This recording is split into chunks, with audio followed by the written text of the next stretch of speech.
Hi everyone, welcome to our presentation on calming corners.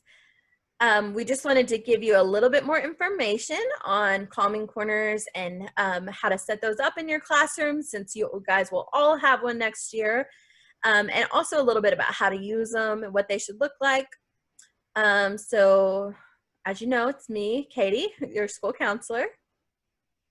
And Lindsay, your school social worker. So let's get started. Okay, so first of all, what is a calming corner? It's just a place that to self-regulate, and it can be used by students and staff. It can also be used, or when used correctly, it becomes kind of a behavior management system in your classroom. And it's a school-wide initiative to help all kids in all classes. And I know we hear this a lot with the district, but all in this case does mean all. All means all.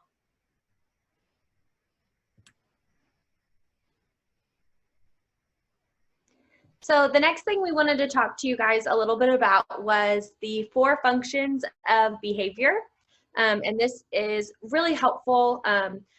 I know a lot of you had said you want to learn some more about de-escalation, and so calming corners play a huge role in de-escalation because that is an intervention that you all have in your classrooms. And so 3 of the 4 functions of behavior can actually be satisfied through a calming corner. So whenever there is a behavior issue with a child, a lot of times they're showing that behavior because they want something. And it comes down to these 4 categories. So those are sensory, escape, attention, and tangibles. I'm going to talk a little bit about sensory and escape, and then Ms. Kilpatrick will talk about attention and tangibles. So for sensory, sometimes whenever a kid is having a disruptive behavior, they're starting to get frustrated, it's because they need a sensory stimulus. So a lot of times you may see kids that are like tapping, like they're tapping something, they're rubbing their hands. Those are all that behavior that it feels good to do, it feels soothing to do. Even like those little beads that expand in the water, and you can put your hand in those. I know that we've even Ms. Kilpatrick and I have very much enjoyed doing that sometimes because it's satisfying, it feels good, and that gets that sensory need met. This can especially happen whenever kids are feeling alone or anxious. So when there's tests coming up, things like that, they need that sensory, and that's what they're needing, and that's why they're displaying these behaviors. So with escape, they are wanting to escape whatever is happening that they do not want to do, whether that is an environment like the lunchroom, which might be a little bit of like a sensory overload, and kids are getting frustrated or agitated because they want to escape that environment. Or if it's a certain assignment that they're wanting to escape. This can happen whenever something is too hard, an assignment they feel like it's too hard for them, or even too easy and it's boring for them. They don't want to have to deal with it. And so a lot of times with our kids, like if they're running out of the classroom or things like that, that's a child that they're needing to escape. That is how they need their need met, is through escape. And so again, those are things that the calming corner has both of those. It provides that escape and sensory. Another thing with escape too is it might not be an actual physical escape, it might also be your kids that maybe they're working on a task and they just are sitting there doing this and aren't doing anything, and they don't get anything done. So it could be a mental escape as well. So just keep that in mind. So the next one is attention, and it's that one of the 4 functions of behaviors that doesn't get as satisfied with the calming corner, because attention is when the child's behavior comes from just needing access to people or interaction. So they're just wanting that social interaction. A calming corner, because it is more of a self-regulation thing, is a little bit more individualized. It's more of your experience with yourself. Every now and then, and we'll talk about that, it may be that you as the teacher might have some interaction with them because of their use of the calming corner. And in that case, it does get satisfied. But without that, it doesn't as much. But that is one of the 4 functions of behaviors, and that's just they're wanting social interaction. The next one is tangibles. So that's literally they just want an item or an activity that they like to do. So that could be an iPad, or like in the terms of calming corners, that could be some of those calming activities, like a coloring activity, or some of the fidgets, or the cool down jars, any of that kind of stuff. And that's just, they want a preferred item or activity. So I'm going to act out because I want to play on my iPad even though it's math time. So just that kind of situation. So that's the 4 functions of behavior. So that's what a lot of behavior comes down to, are just those 4 things. So with our calming corners, like Lindsay said, we can satisfy 3. I would even maybe say like 3 1/4 of those things.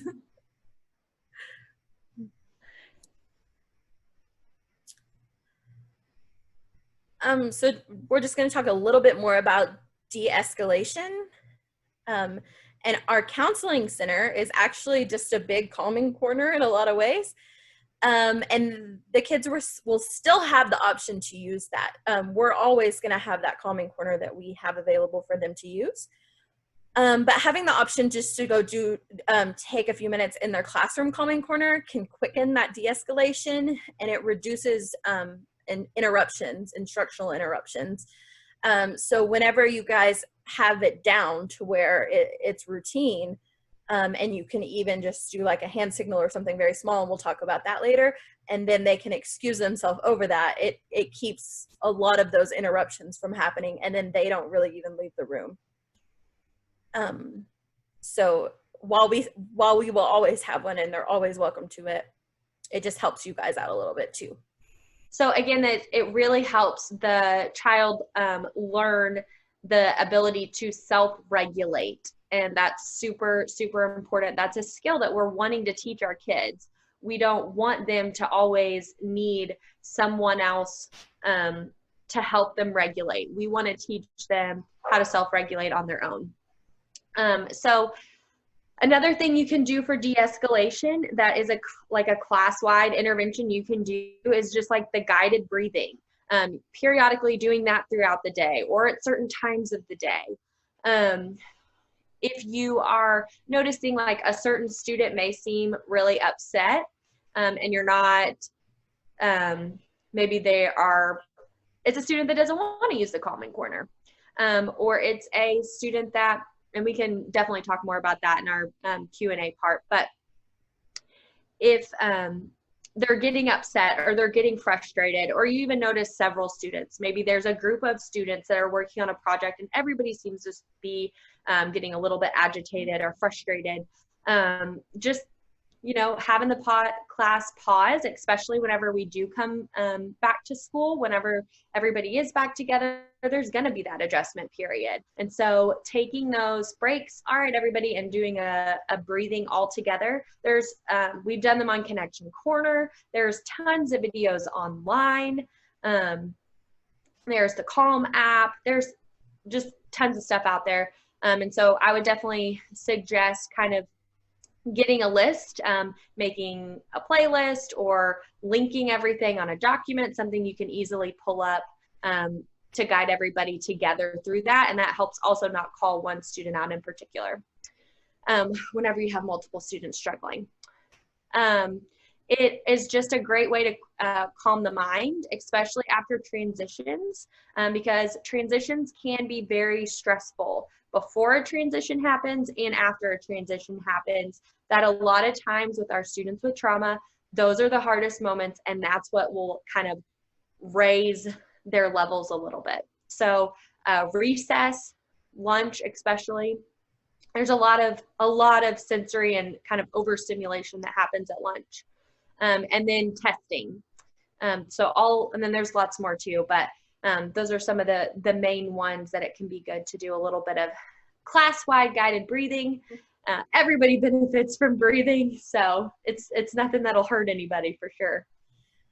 Because one of the things about de-escalation is if you can get it to where they never get escalated, that's one of the biggest parts of de-escalation, is making sure they don't escalate to begin with.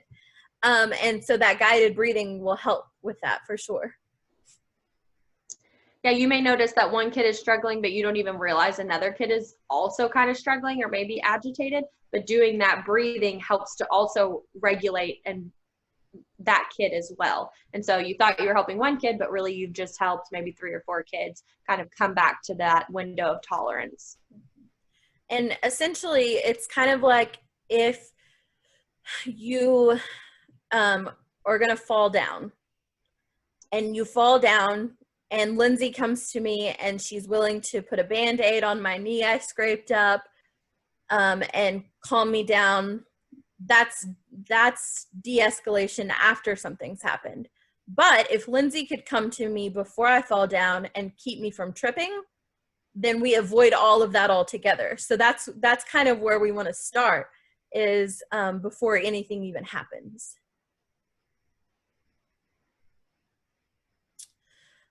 So there's 2 ways to calm the body that generally will work. One is the sitting still to calm down. So that breathing, the coloring, etc. So the things that we think of as calming moves. And then for some kids, they're going to need that physical activity to expel excess energy or adrenaline from that fight or flight response. As we know, our trauma kids have that adrenaline and that fight or flight response kind of kicked in almost all the time. So getting some of that out helps, and that's why we love recess. And so walking, running, jumping jacks, wall push-ups, bouncing a ball, etc. Need at least one option of a physical activity kids can do, even if it's just, and that's another thing that you could do full class, is everybody get up and let's do 10 jumping jacks before we start this next thing. And that kind of gets them moving, gets their blood flowing and everything, and kind of gets some of that extra energy out. But you could also have kind of a movement area and a calming area if you wanted, where students could choose which ones they want to do. And that could even just be like a square where they can go back and do some wall push-ups if they want to. Something simple as that. Yeah, movement area definitely doesn't have to, it really doesn't require anything but a small space that kids can freely move without getting injured. So then we have the morning, kind of morning check-in systems. It's another great kind of de-escalation or preventative step that you can take as a teacher. So in the mornings, I think by now everybody knows about our check-in, check-out system that we have. And we are definitely going to be continuing that next school year. And we'll, go more in detail on that before school gets started. But that's a great thing for some kids that struggle a lot. Just having that kind of, and the reason it works so well is because there is an adult noticing them first thing in the morning. And so these are some other things you can do to help kind of notice where each kid is kind of at first thing in the morning, and which kids may be already struggling today and they're going to be needing some support and maybe some of these small interventions to begin with. So quickly, there's also the door superhero posters, which we're going to talk a little bit about, and that kids can touch as they walk in the door. And then there's a feelings parking lot that Ms. Kilpatrick will talk about, but she's also going to talk about our hand signals. Yeah, so you can also keep in mind that check and check out system too. If you have those kids that maybe their function of behavior is that attention, those would be the kids that you would want to volunteer up for that program or suggest for that program, because maybe they're the ones that the calming corner doesn't always work for, because they want more attention than they want any of those other things. So it's perfect because it satisfies that function of behavior for them. But with the hand signals, One way you could check in every morning is just have every student raise their hand in a fist, which is not something we usually tell them, but raise their hand in a fist and close their eyes, and then have them, you could even have them rate, like, show me a 1, 2, or 3 where you're at today. So maybe you're a 1, which means that you're having a great day. Maybe you're a 2, which means that you're just kind of meh. It's okay. And number 3 is maybe I'm struggling and I need some support. So just having them quickly flash their numbers. They already have their hands up and their eyes closed, so no one else has to know how they're feeling. And just letting them, all you have to do is a quick scan of the room to see who your 3s are. And then at that point, you can check in with them, or then you can refer them to the counseling center for us to check in with as well. You can definitely get creative with it. It's just like that main concept, and then you can kind of get really creative with it. Ms. Kilpatrick has even more ideas on that she was kind of talking to me about. So if you're interested in that, you should definitely get with her for some more ideas. For sure, for sure. So here's some examples of that. The one is the superhero poster that Lindsay is talking about.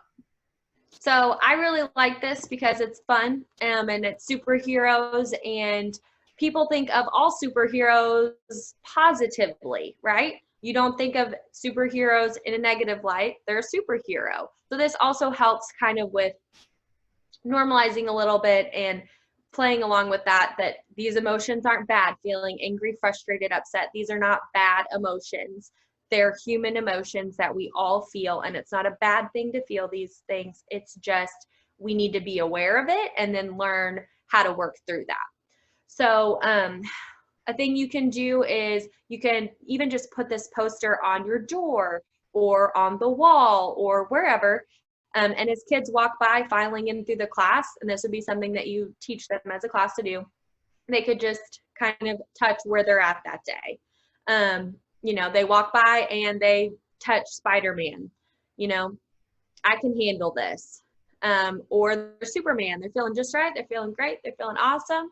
There is the Flash, who maybe they're feeling a little bit anxious or worried that day, you know, kind of having that energy surge or something that they might need to run. They're a little bit anxious.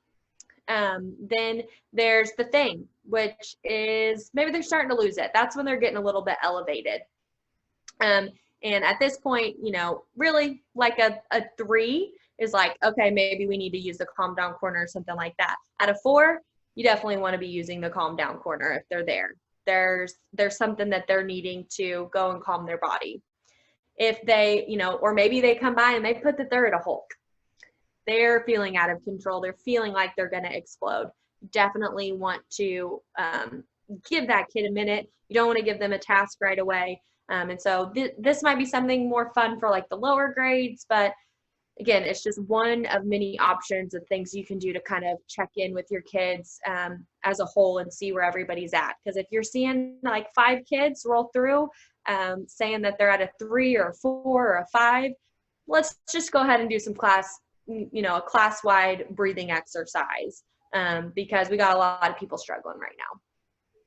Another thing I really like about that is it can create kind of that language in your classroom too, where maybe it's not first thing in the morning when you normally do the check-in, but I can go up to you and say, I'm feeling like the Hulk, and you know what that means. And I don't have to express my feelings because that can be pretty hard any more than that.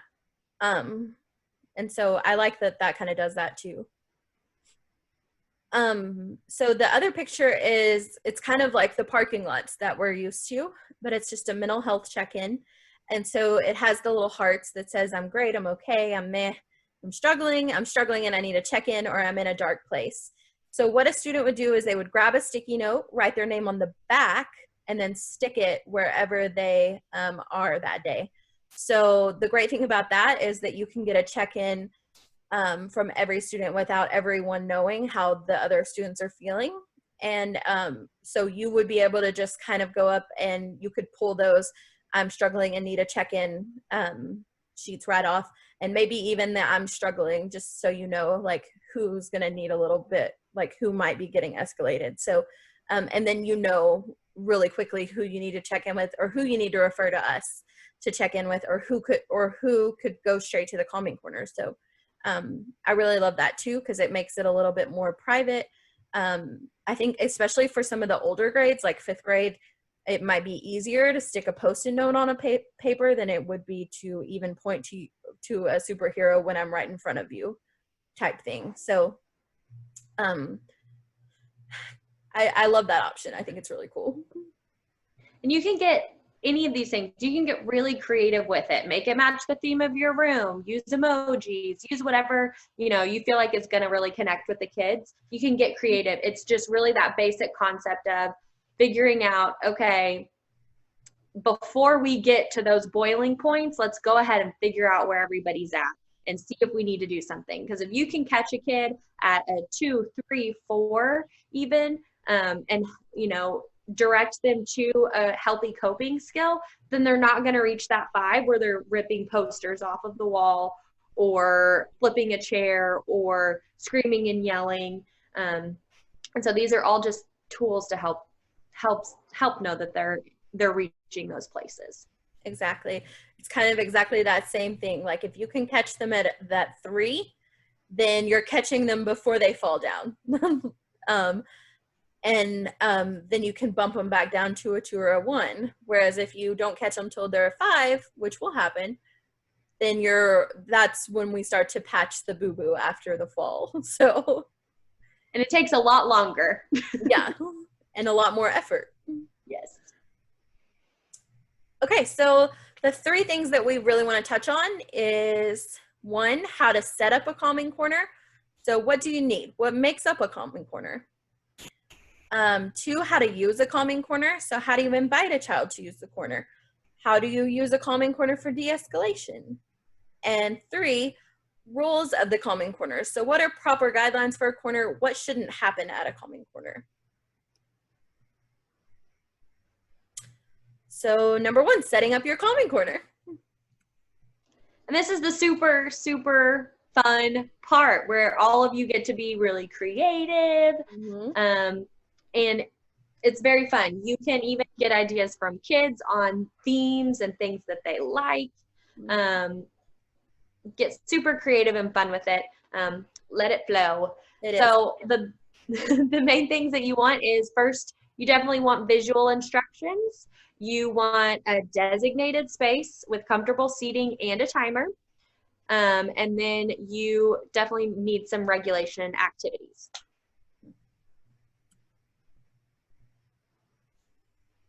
So first you want those visual instructions and activities, and we have an example of kind of what that could look like. But you want to just make sure it's clear and concise. You want visuals because, as we've talked about a million other times with some of the more academic things in your classroom or classroom management, the visuals are universal. And so if there are any language barriers in your classroom, visuals cross those language barriers. So you don't have to worry about it. They can still look and see what they need to do. Also, whenever a student is escalated, whenever they are like kind of starting to flip a little bit, or they're like really flipping their lid, their brain is just not in the processing place to be reading instructions really. They're more of, you know, something quick like a visual. If a kid walks over and they're really frustrated and they see that time and they're like, okay, I need to flip the timer first. Okay, I'm gonna grab a squishy next. Then I'm gonna squishy, I'm gonna breathe, and then I'm gonna go back to class. So it just really helps reinforce whenever they're not in that part of their brain to be able to really read and reason. It's easier for them. So you really want to use a timer. This helps put some control on it. It helps let the child know it's a calming strategy. It helps let them know that they can bring themselves down and they can actually do it pretty quickly. I think 3-minute timers is a good amount of time. If kids, sometimes, especially if they're not all the way escalated, they may be able to do a couple things within, 2-3 minutes, bring themselves down, and they're done. But it also gives that versatility to where they can flip it again. So definitely want to involve a timer that helps, again, helping a kid know, okay, calm myself. it's time to get back to the group. The visuals should be clear on what you want them to do. We don't want to focus on what not to do with our visuals. We want to focus on what they should be doing. Just back to that conscious discipline mindset of giving instructions on what you want, the behaviors you want from the child. So having visuals and objects and tasks to complete, it helps to make that space a productive space. So they may not be completing the math worksheet they're supposed to be doing right this second, but they are learning, they're practicing, and they're growing their emotional and their social skills, which are also skills they're going to need for the rest of their lives, and they will help them when the next math worksheet comes out, and they already know that they can do it, and they've already kind of calmed their body down for that. So just keeping that in mind, that it is productive time, even if sometimes it might not feel like it. But we never want to do like school work in the calming corner.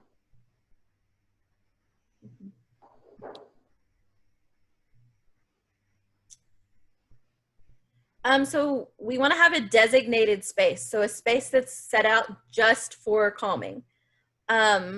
So you wouldn't want to use this space as your calming corner / reading nook, or your calming corner / timeout space. You wouldn't, a calming corner is not a timeout in the like punishment sense of timeout. It's more of a break space. So you would want that space to be just for your calming corner. You also wouldn't want to use it as a space where they can just go and play, because it's not a play area. And so I think helping to cut down on any times that they just want to go over there and play, if you don't let that happen, then when they go over by themselves, they won't consider it as much of a play area as they would if you let the whole group go play. The colors used should be calming colors, such as blues, greens, purples, grays, neutrals, etc. Try to stay away from bright reds and oranges and bright yellows. And you want to have that comfortable seating, because you want it to be a comfortable place to be. And if they're just like sitting rigidly up in something with nothing, no guidance on what to do in a chair, it's not going to really have a calming effect. Yes, colors, I know sometimes it seems like silly that we have to think about that stuff, but it does just like subconsciously have a psychological effect on our mood. So using those cool, calming colors is very helpful. For sure. Again, the timer, like a 3-minute sand timer, I think we're working on getting some of those. And so it can easily be turned into a 6-minute timer just by turning it back over. So by no means do we want to say 3 minutes and you have to return back to class. That's not what we're saying. Some kids they'll be fine maybe in like 2 minutes. They may not even need to use the whole 3 minutes. And so sand timers, we like those because it's a visual that can actually be calming sometimes for people just watching the sand fall. But it's also not loud. It doesn't like give an indication that time is up or to like everyone. It's less disruptive to the whole class. But if the end of their time is up and they really do need some more time, they're not quite there yet. Maybe they're feeling a little bit better, but they feel like they need a little bit more time. They just flip it and it's just another 3 minutes. And so it's, even if they flip it twice, it's only 6 minutes. So it's still going to be less time than if they had to, go to the office or something like that because they ended up having an explosion.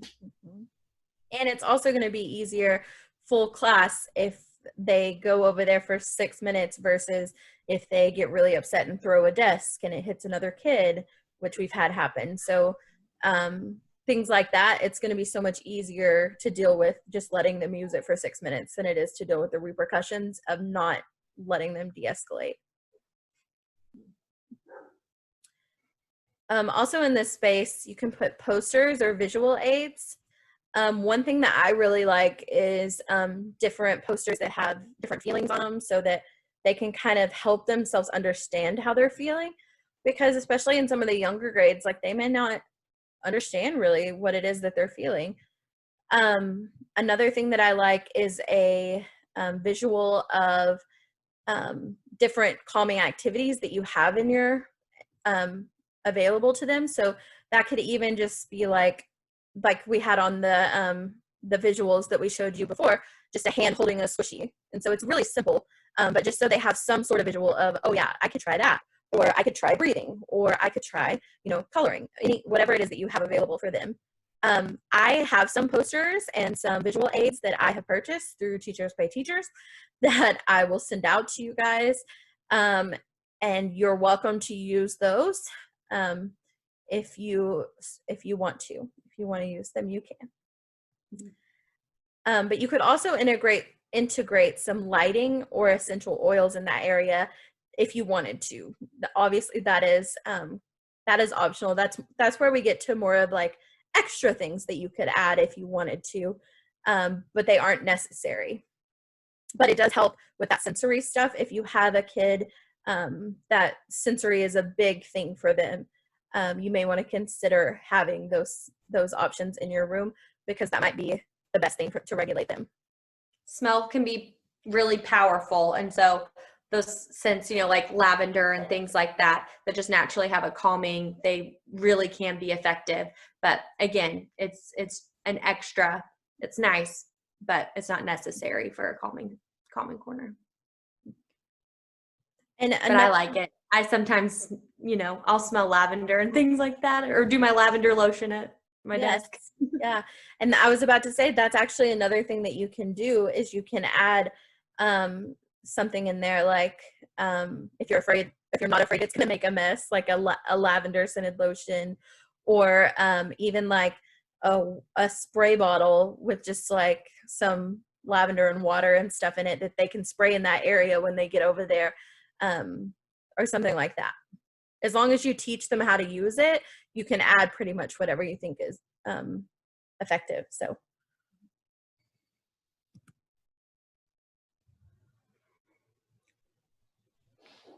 this is super fun, again, where you get to be creative with your calming activities that you put in your space.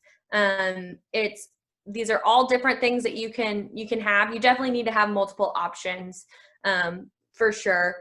You don't want to just have one thing, because as we know, our kids are such individuals, and what works for one kid may not work for another. So you want to have several options. But coloring, having coloring pages, supplies, even a large poster. Many of you have seen Solomon, the large sloth that Miss Nicole had in her office. And that is, it does not take up a lot of, it takes up some wall space, but it doesn't take up anything else. And it can also be decorative to your calming corner. And so that's something that, like, kids can go over and they can color on that, and it kind of builds that sense of unity and teamwork and things like that too. And that, like, kids completed that together, and it also shows that I'm not the only one that needed to come over here and use this. Lots of other people have needed to come over here and use this. When we talk about modeling later, you could go over and color on that for a little while. So coloring is known to be super, super calming and helpful for kids and adults. Fidgets. So we actually have calming boxes that we will be getting to you sometime. I know we've been saying this, but we actually have the stuff now. So it's just a matter of getting back together. So we will have those for you when school reopens. And so things like squishies and fidget squares, calming bottles, which are like the glitter bottles, all of those things are great. And the kids love them and don't realize that they're not just toys, but they're actually helping to calm their body down. So those are great things to have. Worksheets can be good. When a kid first walks over, they're probably not immediately going to start on a worksheet. But as they start to get more and more calm, worksheets can be really good and helpful for kids processing their emotions. What led them to being upset, so then they know, their triggers and things like that. What they were feeling, how their body felt, and then what they did to help calm themselves. And I think we've got some visuals of some examples. And again, you can get creative. We've got some, so there's tons of worksheets out there that can help. Some of them even, it's like you can write a note to the teacher at the end, or stuff like that, so that you kind of know what helped the child. Another thing that you could do with worksheets for those older grades, especially like a 4th or 5th grade, you could even have some sort of like a filing system where you have each little feelings labeled on there, and they can pull a worksheet out of how they're out of the section that describes how they're feeling. So you could have like anger worksheets, or you know, sadness worksheets, or even like grief worksheets, or anxious worksheets, that kind of thing, which would be really good, because a lot of those like 4th and 5th graders are starting to know kind of how they're feeling more so than some of the younger grades, and so they could actually really start into that. The next is visuals, and we kind of already talked about this, but it could also be like books on calming and taking deep breaths. There's great books out there. Posters on mindfulness, so breathing, talking about different ways to breathe. And then we're going to talk in a minute about it more, I feel and I can, but like you can also have posters that express like I feel, and they can choose how they feel. So I can, so maybe I'm feeling angry, so I could put I feel angry, and I can color this coloring sheet until I calm down. So it kind of gives them a roadmap of where they can go based on how they're feeling and what you have in your corner.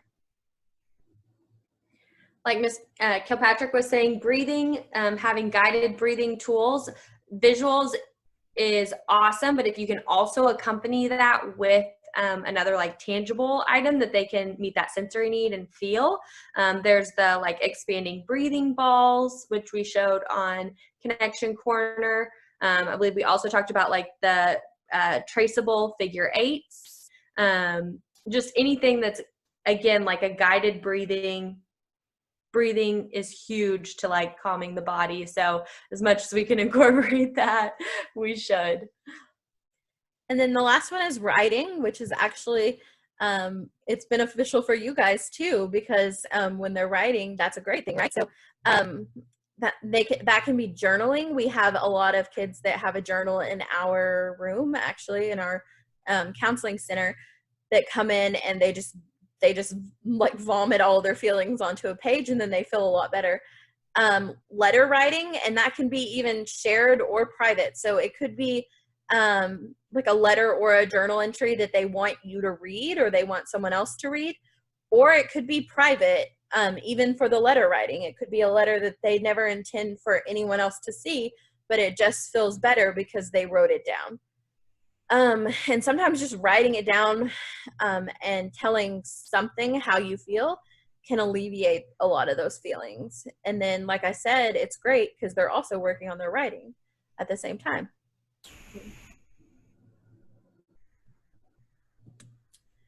So this is just an example of that traceable breathing that Lindsay was talking about. This is the figure 8 breath. So you would start in the middle and then just breathe in and out, and they can just keep tracing it and keep tracing it. And it kind of, you're doing so much because you're breathing and you're moving your finger and tracing that you, your mind doesn't really have a lot of time to give or to anything else. So once you're done breathing, you don't realize it, but your body's calmed down. Yeah, you always want to calm and then process, kind of. It's kind of the regulate the body and then maybe process what happened.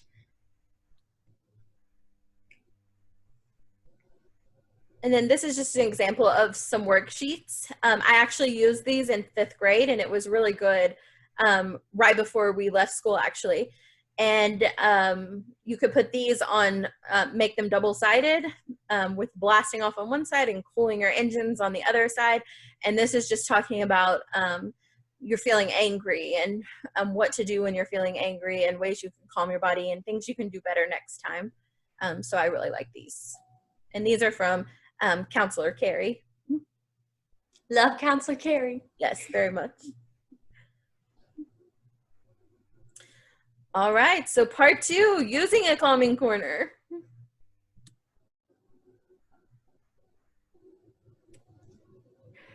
All right, so inviting a student to the calming corner is the first thing we're going to talk about. Then modeling the behavior and self-regulation.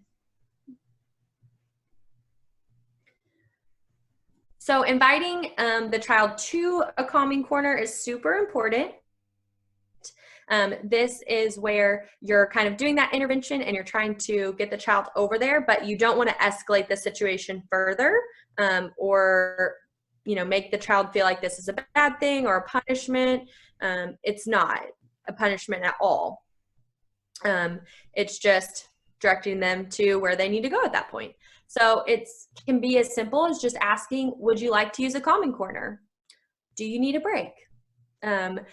Easy questions to ask, really. And then if you are encountering a child where maybe they're a little more elevated, maybe you've already asked them if they wanted to use a calming corner and they either said no or they just didn't say anything at all, and they were kind of ignoring you. That's whenever you can come back to that kind of conscious discipline commands where you're giving a direct command.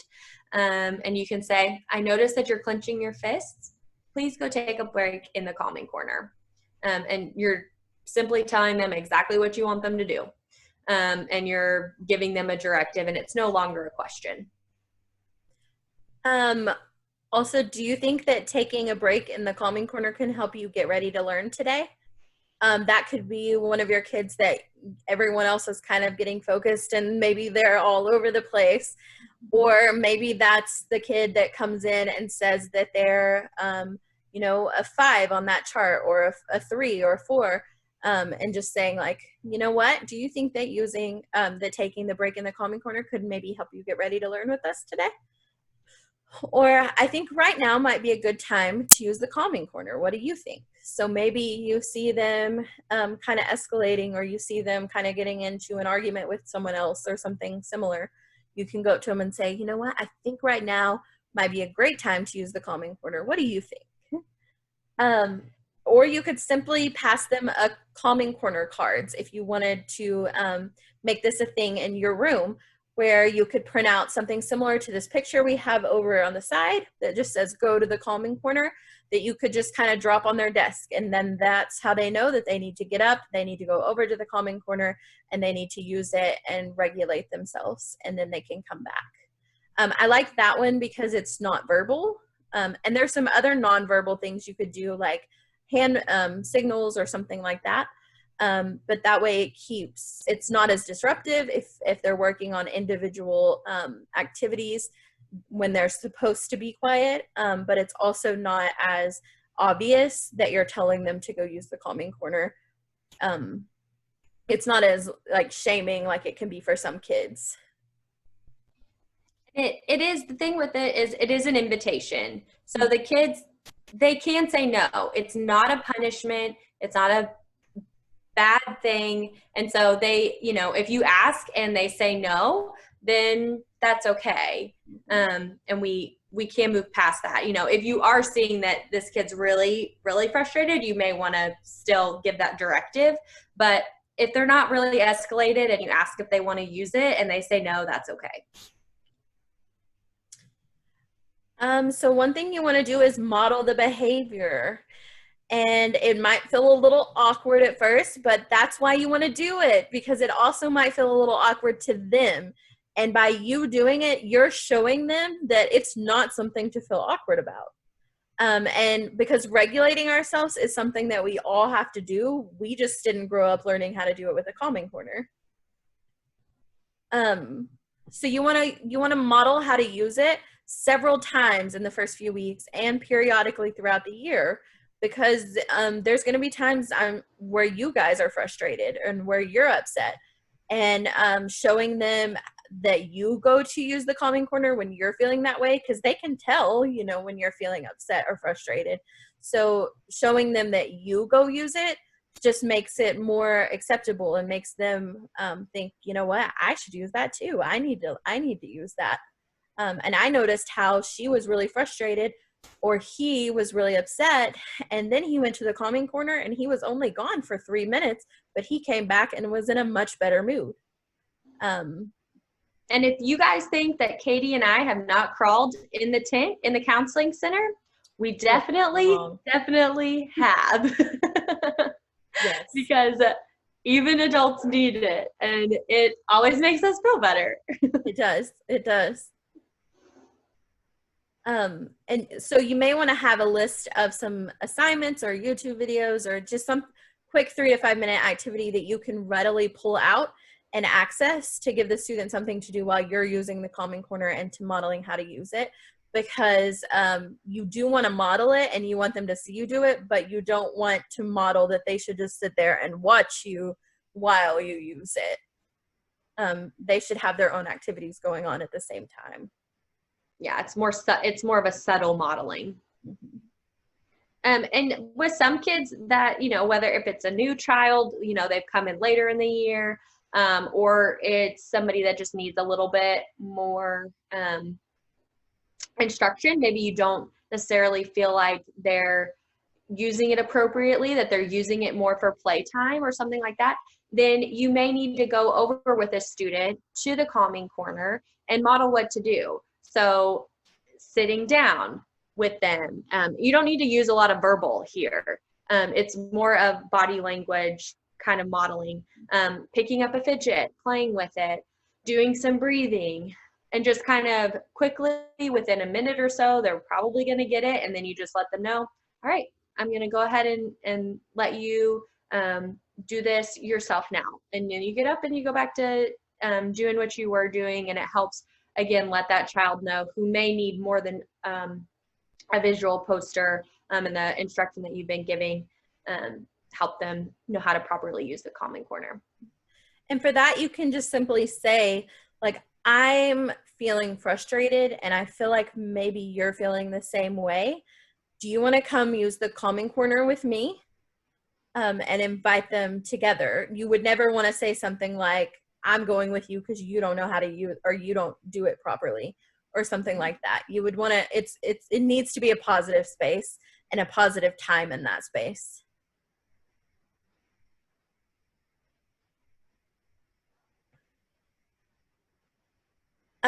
So conscious discipline and managing emotional mayhem. So the conscious discipline kind of outlines 5 steps to self-regulation. And I'll let Miss Lindsay talk about it. So the first step is just the I am. And this is where they are recognizing that they're upset, they're triggered, and they need to respond in a helpful way. The second step is I calm.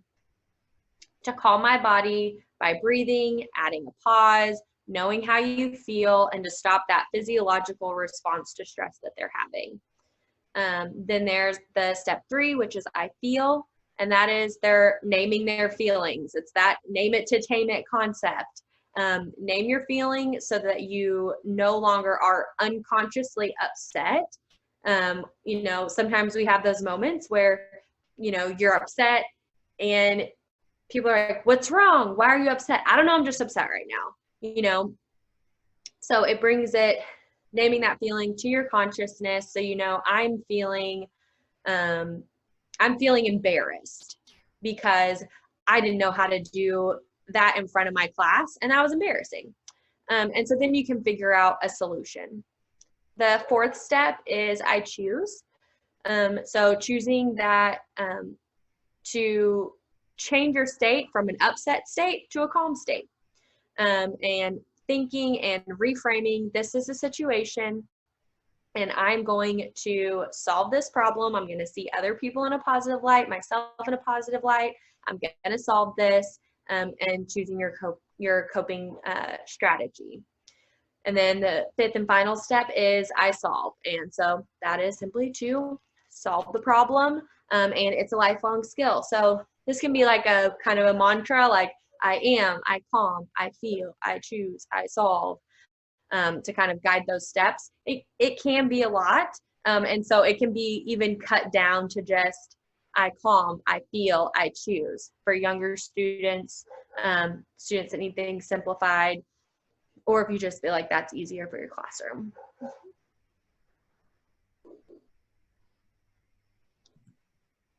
All right, so rules for calming corners. calming corners will not work unless we commit to some guidelines at Elmdale. And we're gonna kind of lay those out for you. We have to first teach students to use them. We have to support their use of their calming corner. And we have to integrate it into the norms for Elmdale. So first we're gonna talk about teaching them to use it. I think the most important thing here, and you can tell me if I'm wrong, Miss Lindsay, is just giving them explicit instructions on how it works in your classroom. So just like you do with anything else, you're gonna tell them how you want them to do it. Decide the options for a student to let you know that they need it and teach them. So if you wanna use hand signals or a phrase or calming corner cards or just for them to come up and ask or raise their hand and ask, decide how you want to do it and then teach them how to do it. And you may need a couple of options, one that is pretty easy, maybe one that's more private. Show them the location of the calming corner and show them what's in it. So show them, you know, how you use all of the things, and that helps with modeling, but you also want to just explicitly show them and tell them how to use things as well. And then set and model your expectations for the space. And we kind of talked about that with modeling it. So you want to set your expectations and then you want to show them because that's how they're going to know. Especially like with time and things like that. If you set the expectation of, you know, I understand if you need more time, then, and you need to flip the timer over, that's okay. But we can't just keep, you know, flipping the timer over and over and over again. And it's literally, I mean, it's like anything that y'all teach, like none of us expect to set down a page of math problems that you haven't given instruction on and the kids know how to solve it. You walk them through and you explain to them, you know, addition works like this because of this. And we give them visuals and we give them tools and we give them all these, you know, things that they can use to understand that concept. And so this is the exact same thing with a calming corner. If we don't make that commitment of like really teaching the kids how to use it, they're not going to work. And then it's frustrating for you guys and for the kids. And so it's super important that we teach it. It's also repetition is the key to its success.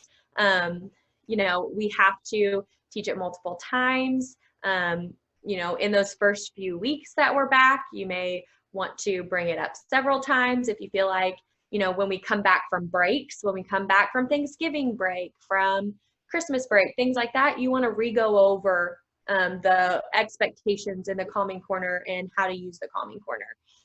The same thing as that math, the addition she's talking about, where you, in a perfect world, you'd be able to have your whole class there and tell them one time what addition is and how to do it, and they would just always know how to do addition. But that's just not realistic. That's not how the world works, obviously. You guys know that. So just like you have to teach addition over and over again, you'll have to teach them how to use the calming corner over and over again as well. And eventually it'll get easier and it'll become second nature as, you know, they go through the grades and things like that. As if they've started using it in kindergarten, by the time they get to third, fourth, fifth grade, like they know this, you know. And so it does get easier. It's just that learning curve that we're going to go through for a little bit. So one thing, you know, we get it, is that sometimes you may think that a child is taking too long in the calming corner. And, you know, we this year had the tent and different things that kids could come and use as a calming corner. And, you know, sometimes there were concerns, you know, are they going to use it too long? Are we going to have to get on to them? Like, those are things that we were concerned about. But what we found is a lot of times, you know, kids were ready to go back to class and asking to go back to class before we even thought that they would. It's like they still got 2 or 3 minutes left, but they're asking to go back to class. Okay, cool. So we totally fully understand that fear, but it was a lot less common than we thought. And then in those cases that somebody we were like, okay, maybe it's time to go back to class. I mean, I don't remember a single time, and Ms. Kilpatrick, maybe you did, you tell me, but I don't remember there ever being like a conflict in that or a child ever getting upset. It was simply us just saying, are you ready to go back to class? Mm-hmm. And it was normally either, yep, and 9 times out of 10, it was yes, that they were ready. And they just had a little prompt and it was easy breezy and they went back to class. On the one-off time that they said they weren't ready, then we would simply just ask, okay, do you think that, you need 2 more minutes or 5 more minutes? And we just gave them 2 options of time. And a lot of times they would pick the 2 minutes over the 5 minutes, which again can be surprising, but it is what happens a lot of the time. And so at that point, then once the 2 minutes is up or the 5 minutes is up, you just say, all right, your 2 minutes is up. It's time to go back to class. There were definitely times where I even said, like, you can either take a 3-minute break in the tent or you can go back to class. What would you rather do? And there were many times when I had kids say, I'm ready to go back to class. So I found that they take advantage of that a lot less than they, than you would think that they do. But if that happens, you just want to talk to them about it. Walk over to the student, thank them for using the corner, invite them to rejoin the class. Lindsay, thank you for using the calming corner today. Are you ready to rejoin the class? Yes, Ms. Kilpatrick, I am. Invite them back to class. And just make sure that you normalize that you don't want them to spend a large amount of time in the class. And we just don't want to you want to make sure that you go over like to them, or it's a very, it's private, and they're, because a lot of times we go back to those functions of behavior and attention. For kids that are trying to double this, now stay with me, they're trying to escape attention. Mm-hmm. Calling them out in front of everybody will just like rebirth them and re-escalate them back into that state. So you just want to go over to them, as discreetly as you can, do that invitation of rejoining class where you thank them for using it and join back to the class. You wouldn't want to like be up in front of the class instructing and then say to the back of the classroom, Ms. Kilpatrick, are you done with the corner yet? Are you ready to come back? Because that could be embarrassing. Mm-hmm. And then re-escalate them. Yes, absolutely. So one of the more important aspects is you want to be able to support the use of the calming corner with your students. The calming corner is not a privilege that you earn. So it could, although it could be used for as a reward for students that have that major work avoidance. So those students that escape is their function of behavior. But it's not a privilege that you have to earn to use. In fact, it may be some of your most challenging students that have to use it the most. And so it's really important that you know that you cannot lose the use of your calming corner. A child can't lose the ability to go use it. Even if they're over there and they're maybe misusing it or not using it correctly, that's when you would want to go over with them and model it with them one-on-one, and give them more guidance on it. But you would never want to say you aren't allowed to use it anymore. And we can definitely understand that our natural instinct would be, if a child is over there and we feel like they're misusing it, they still maybe kind of escalate even when they're over there and they rip a poster off and they've just destroyed this space that you made so nice and lovely and calming. How that's super frustrating, and how our natural instinct would be to say, okay, you don't get to do this anymore. But we can't. We have to stick with still allowing that child to use the calming corner. And so it may be that you need to do some adaptations or something like that to really individualize and figure out why it didn't work for that kid. Maybe they were just having a bad day. Maybe they should have gone to the calming corner sooner so they weren't as elevated. But the main thing is, number one, you cannot ever lose the use of the calming corner. So if you are planning on taking away the calming corner from a kid or certain kids, you might as well not have one, because it totally defeats the purpose. So that's the number one rule, is that regardless of how bad it gets, you can't lose that space. You also couldn't say, like, during the day, maybe they had a behavior issue at recess. You couldn't say, well, you don't get to use the calming corner for the rest of the day.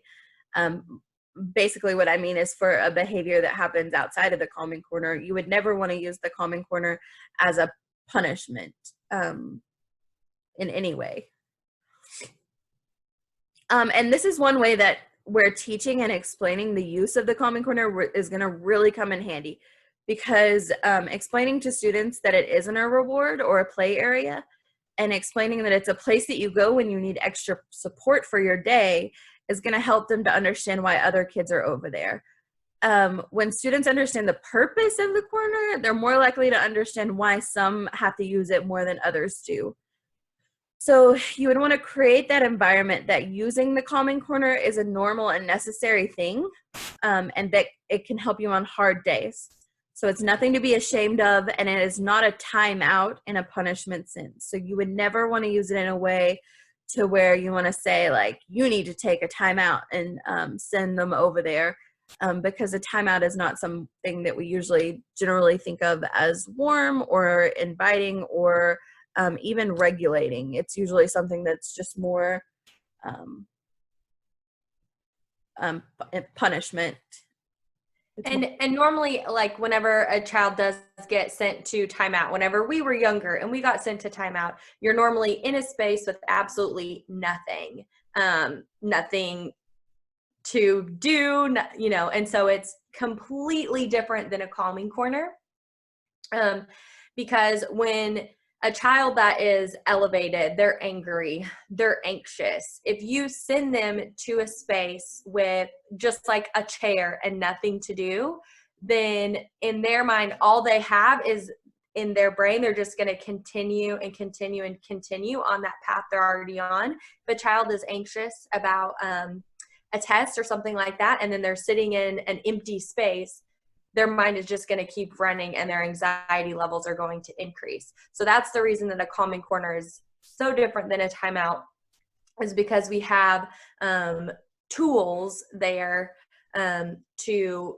help that child de-escalate, take their mind off of their crisis that they're in, or that fight or flight place that they're in, and bring them back. So even though it may look like fun sometimes, because there's toys and different things and it looks like they're just playing, they're not just toys. These are tools for that child to use to help them regulate.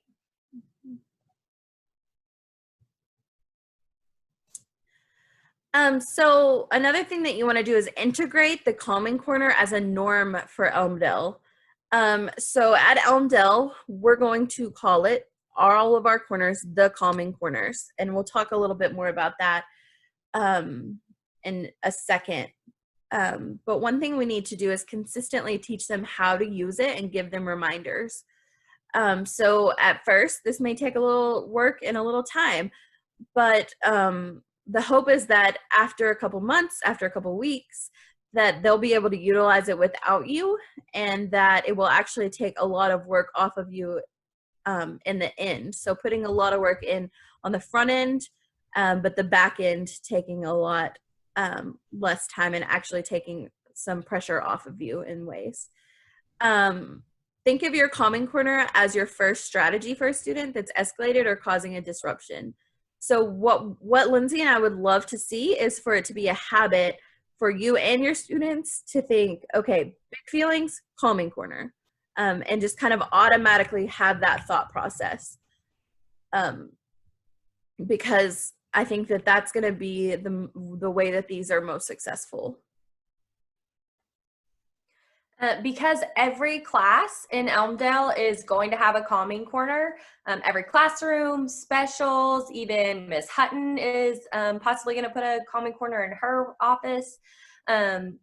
It's going to become the norm.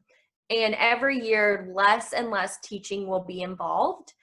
So our kindergartners for this next year, they are going to use it year after year. And by second, third, fifth grade, they're going to have it down pat because it's going to be the norm. So this first little bit, this first year, we're kind of going to go through a little bit of a learning curve where we're instilling these habits in the kids. And so it is going to take more time. It's going to feel like it's taking more time, but really it's saving us time in the long run because they're going to understand it. And then it's going to have less behavior issues, class disruption. Kids aren't going to have to go to the office as much. Studies show that calming corners decrease office referrals for behavior issues. So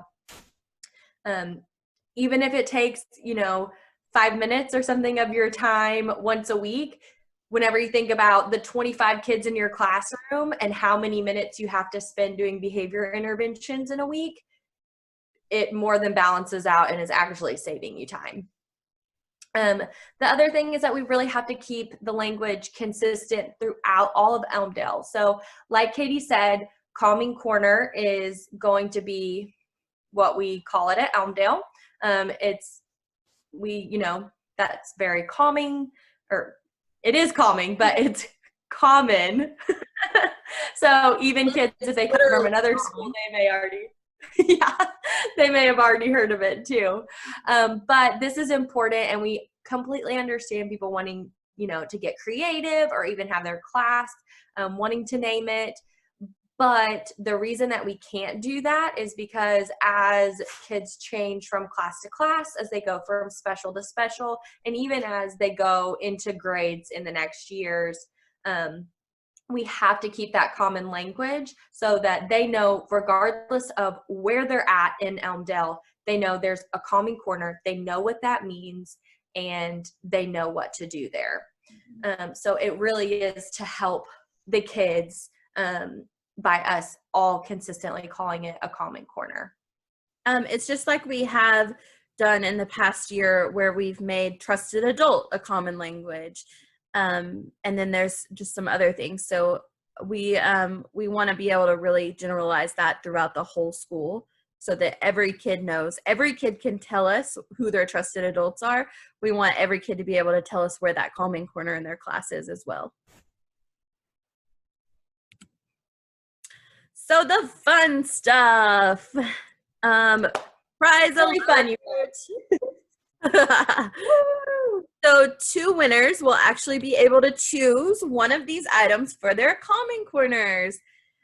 So we have a conscious discipline board, and it has that I feel, and those are Velcro, and so you can move them around and they can express their feelings that way. And I choose, and it actually comes, I have one of these in my office and I love it. And it actually comes with a handful of ones that you can add on there of options that they can choose. So you kind of get to tailor that to whatever works in your classroom. There's a soft round rug. And this is from the board is from Conscious Discipline. So it is the legit board. It is legitimate. So also a soft round rug. You pick the color and any of the calming colors. I have a couple of these. We have a couple of these in our counseling center, and they're very soft. The kids really like them. And then the sensory tiles, which are tiles that you can put on the floor, or you could put it on the wall of your calming corner. And they're just really cool. Has like a liquid in it that moves, and you'll get to pick the color of that as well. So there will be 2 people that get picked, and we'll tell you how you can enter in a second, and it'll be a random drawing, but these are the things that you'll get to choose from. So how Can you enter? How do you win? Well, you get one entry from watching this presentation, so you're already there.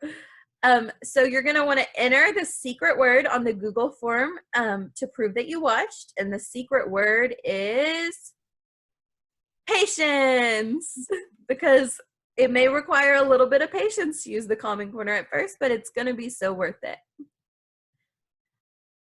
You can get a second entry from filling out that Google form. So submit a completed Google form detailing your plans for your Calming Corner. And it has a few questions about what you're thinking for your Calming Corner and that kind of thing. So you'll just fill out those questions and you'll get another entry from that.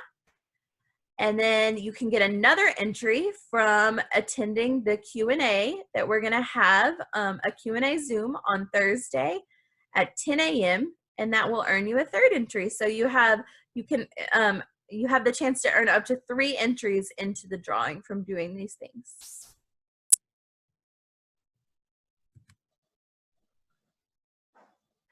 All right, so on today, well, if you're watching today on the 15th, then the Google survey is open. So as soon as the video is available, the Google survey is also available, which is May 15th. And that link is included in your email that this video is in. So on May 21st, that Thursday at 10 a.m. is the Q&A Zoom. And we just really want to do that because we wanted to get information to you guys, but we also wanted to have the opportunity for everybody to talk because we are not experts and there is things that we all learn from each other. And so if there's questions that you have, if there's concerns that you have, if you're unsure of certain situations and how they may work, that's an opportunity for us to kind of talk through those and learn from each other, as well as, you know, you guys be able to share ideas for Calming Corners too. So it's going to be really fun and we're excited to get to do that. And so that's on Thursday, May 21st at 10 again. And then that night at 11:59 p.m., so before midnight, is when you have to have your Google form submitted to be entered to win the prize. You can still submit your Google form at any time with kind of like the information about your Calming Corner, and we still want you to do that. We want everybody to do their Google form, but if you submit it after midnight, then you won't get an entry into the prize drawing. But that's really going to help us kind of know and you kind of get your engine running on what you want your your Calming Corner to look like. There are also questions on that Google form asking, do you have any questions for us? Is there anything that we can do to assist you with that? And so we also have the option, if you feel like you need a little more support from us, even after the Q&A session or the Google form, and after you watch today, we are more than happy to Zoom with you individually, have a phone call with you, however is easiest for you, to answer any questions or give you any support that is needed. So just let us know if you want that. And then on May 22nd, the last day of school, the 2 prize winners will be announced. Yay! And so we'll announce those. We'll send something out with who the winners are. And so we're really excited, and thank you guys so much. It is fun to do. I loved doing drawings. Okay. So this is one of my favorite quotes, and I just wanted to share it with you guys. It says, when little people are overwhelmed by big emotions, it is our job to share our calm and not to join their chaos. And I just think that's so important because a lot of times when our students are in chaos, it can be so easy just to join them there. And we need to think of it more from sharing our calm. So I just love this quote so much. And that is all for us. Thank you guys so much for watching today. Please join us for that question and answer session on May 21st at 10 a.m. And there will be an email that goes out with a Zoom invite for that. And like I said before, if you have any questions for us that you don't feel like you want to ask on that Q&A, or you just need some more support after that Q&A, please let us know, and we are more than happy to answer those questions for you. Thanks, guys.